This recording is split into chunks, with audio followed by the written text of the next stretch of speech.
Allô à toi et bienvenue à Why Not Land. Aujourd'hui, je te parle de changement alimentaire et j'ai envie de te parler de changement alimentaire, des petits changements. Parce qu'on a tendance à penser que des changements alimentaires, c'est drastique. Ça implique de quoi de compliqué, j'ai besoin de compter les calories, les portions, puis de me compliquer la vie, alors que ça peut être super simple. Et l'avantage de faire des petits changements comme ça, c'est que c'est plus facile à maintenir sur le long terme. Ça paraît moins lourd, ça paraît plus ludique, ça a plus de chances de réussir que des changements drastiques parce que tu vas faire des petits changements, tu te dis, bah, c'est moins exigeant mentalement, c'est moins contraignant, tu as moins l'impression que tu te prives ou que tu te punis parce que souvent, il y a un lien avec l'alimentation qui n'est pas nécessairement sain, de culpabilité, de ci, de ça. Donc, c'est ce qu'on souhaite éviter. Et ce que je te propose de faire au niveau de l'alimentation, si tu veux améliorer ton alimentation, c'est de faire des micro-changements. Je te donne des exemples. Je veux augmenter ma portion de fruits et légumes dans mon alimentation, mais je suis pas prête à tout couper puis à tout. J'ai pas le goût de faire des changements majeurs. Je suis une bébête à sucre, par exemple. Qu'est-ce que je peux faire? Ben, ce que je te propose de faire, c'est si tu as l'habitude de manger un dessert au dîner, au souper, puis des fois des collations sucrées, remplace une de ces choses-là, juste une.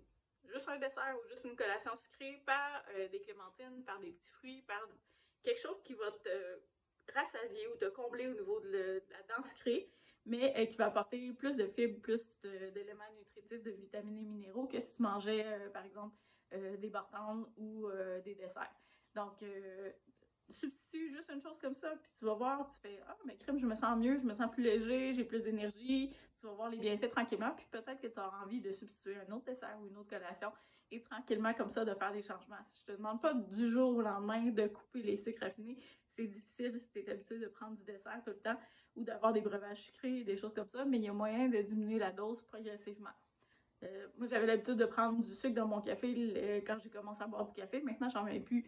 Mais j'ai pas passé de sucre dans mon café. Il n'y a plus de sucre partout. J'ai diminué tranquillement et éventuellement, maintenant, je peux prendre mon café sans sucre. Puis je l'aime encore plus maintenant qu'avant parce que le sucre masquait le goût du café. Là, maintenant, quand je prends un café, ça goûte le café et non le dessert. Donc, c'est toutes des habitudes qu'on peut changer tranquillement.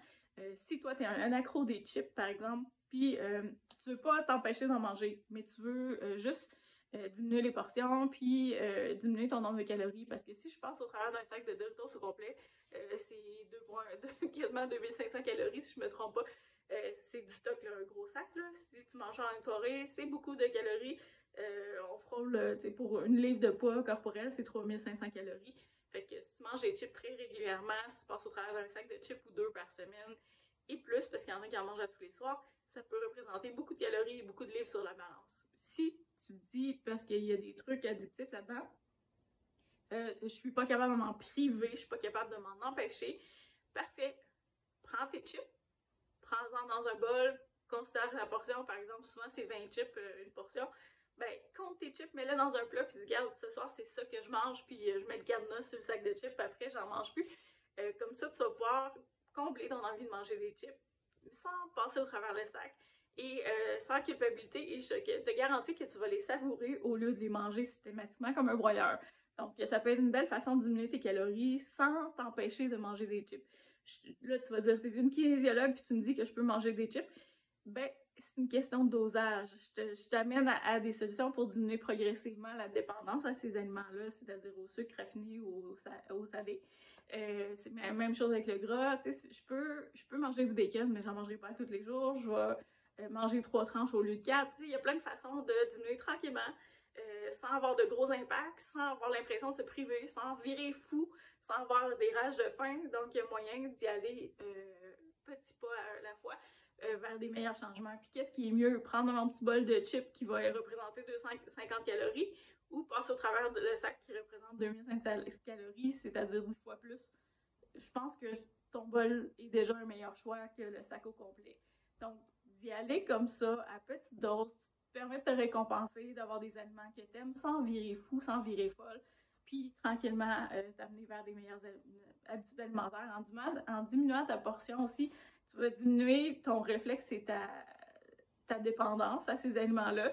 Et tranquillement, tu vas peut-être avoir moins envie d'en manger parce que tu te dis, ouais, mais là, c'est pas très satisfaisant, mais je suis capable de manger juste un petit bol comme ça, ben je suis capable de pas en manger du tout aussi. Fait que c'est d'y aller progressivement, en respectant tes préférences, en respectant tes besoins, en respectant tes habitudes, puis en faisant des micro-changements comme ça va avoir un impact. Pareil au niveau des légumes, pareil au niveau des protéines, je veux augmenter mon apport de protéines, je commencerai pas à manger 4 œufs par jour si j'en consomme 0 en ce moment. Je vais y aller progressivement, je vais regarder tout l'éventail de protéines, je suis pas obligée de me concentrer juste sur une source de protéines. Fait que ça va être de varier ça. Si j'aime les noix, ben ça peut être une super belle alternative pour augmenter mon apport de protéines sans avoir l'impression de manger juste de la viande. Si j'aime pas tant la viande, il y a d'autres solutions. Fait que c'est de tenir compte de tes préférences et de tout ça. Fait qu'il y a plein de façons d'améliorer ton alimentation. Je vais continuer là-dessus le prochain épisode, mais c'est ce que je voulais te parler aujourd'hui. Fais des petits mini changements faciles à faire et ça va être beaucoup plus payant sur le long terme. Fait que merci de ton écoute. Si tu as des questions, gêne-toi pas, je suis là pour ça. À bientôt! Si tu as des questions suite au visionnement de cet épisode-là ou des autres épisodes, n'hésite pas à m'écrire. Voici mon courriel pour me rejoindre. Je suis disponible pour t'aider en cas de besoin. À bientôt!